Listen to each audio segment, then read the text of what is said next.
A new era in Pittsburgh, bold moves, bigger risks, zero safety nets. Pittsburgh isn't easing into change. It's ripping the bandage off. From a shocking coaching hire that dredges up AFC North memories, to swirling rumors about dismantling core defensive stars, the Steelers are officially in transformation mode under Mike McCarthy. And just when fans thought the drama peaked, a legendary quarterback voice reignited the Aaron Rodgers debate in a way no one expected. Let's unpack everything. The trenches get a new general, and he's an old enemy. The Steelers have officially turned the page on the Carl Dunbar era. After 8 seasons shaping Pittsburgh's defensive line and decades tied to the franchise, Dunbar is out. In his place, Domata Peko, a name that still stings for longtime fans. Peko isn't just any replacement. He spent 11 brutal seasons in the AFC North wearing Bengals stripes, battling the Steelers twice a year with relentless physicality. That lived experience, knowing exactly how division rivals think, scheme, and attack, is precisely why McCarthy wanted him. This isn't nostalgia. It's strategy. Peko brings over 150 NFL starts time with multiple defensive systems: Broncos, Ravens, Cardinals, recent coaching experience under Deion Sanders in Colorado, and most importantly, direct familiarity with McCarthy's system from his Cowboys stint in 2024. That connection fast-tracked his hiring. What this means for the defensive line. The message is loud. Pittsburgh wants its edge back. Peko's background as an elite nose tackle signals a return to violent interior dominance, clogging run lanes, collapsing pockets, and setting up cleaner third down chances for edge rushers. Veterans like Cameron Hayward now face a technical reset, while younger linemen are about to be pushed harder than ever. Peko is known for hands-on coaching, literally jumping into drills, and teaching leverage techniques refined through years of trench warfare. Bottom line, the days of coasting on reputation are over. Aaron Rodgers, Brett Favre, and the quarterback crossroads. Just when the Rodgers speculation started cooling off, Brett Favre threw gasoline on the fire. On his podcast, Favre didn't hedge. He made it clear, Aaron Rodgers can still play. The real question is whether he still wants the grind, and then came the bombshell. Favre called Pittsburgh the most logical landing spot for Rodgers moving forward. Why? Because Mike McCarthy. Their shared history in Green Bay isn't just sentimental, it's tactical. Favre believes McCarthy's system familiarity could mask Rodgers' declining mobility and arm strength while maximizing his football IQ.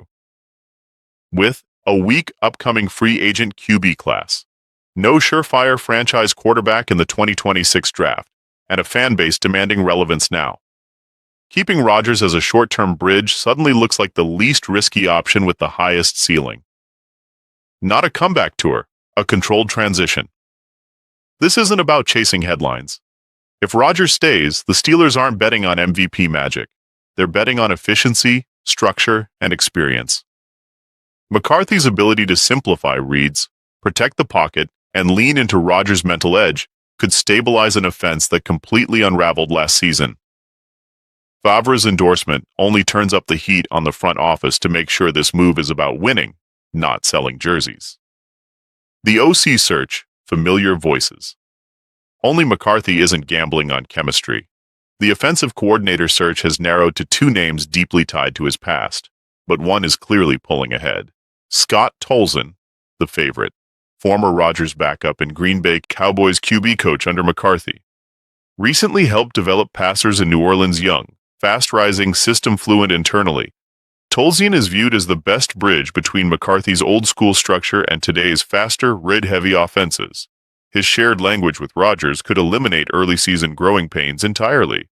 Brian Angelicchio, the counterbalance. Veteran coach with TE-heavy offensive philosophy, deep experience across multiple franchises, strong focus on physicality and middle-of-the-field control. Angelicchio offers stability. Tolzien offers ignition. All signs point toward continuity winning out. The cap casualties, Highsmith and Ramsey on the trade block. Here's where things get uncomfortable. The Steelers are quietly exploring the nuclear option, selling high on defensive stars to fund the future. Alex Highsmith, under contract through 2027. High trade value $14 million in potential cap savings. With younger pass rushers emerging and draft capital becoming the top priority, Highsmith is viewed as the most expendable premium asset. Washington has already surfaced as a potential trade partner. Jalen Ramsey, 32 years old, $20 million cap hit still elite, but trending downward. Ramsey doesn't align with the youth movement McCarthy and Patrick Graham are enforcing. A post-June 1st trade could free major space and return valuable picks. Painful? Yes. Strategic? Also, yes. Black pawn chess, not checkers. This front office is planning 2 to 3 years ahead, not chasing emotional wins. Moving expensive veterans now. Protects future extensions for rising stars. Builds draft capital for a true franchise QB. Creates financial flexibility for targeted free agent moves. Every dollar saved is being treated like a future Lombardi investment. The verdict: no more playing it safe. Bringing in a former rival.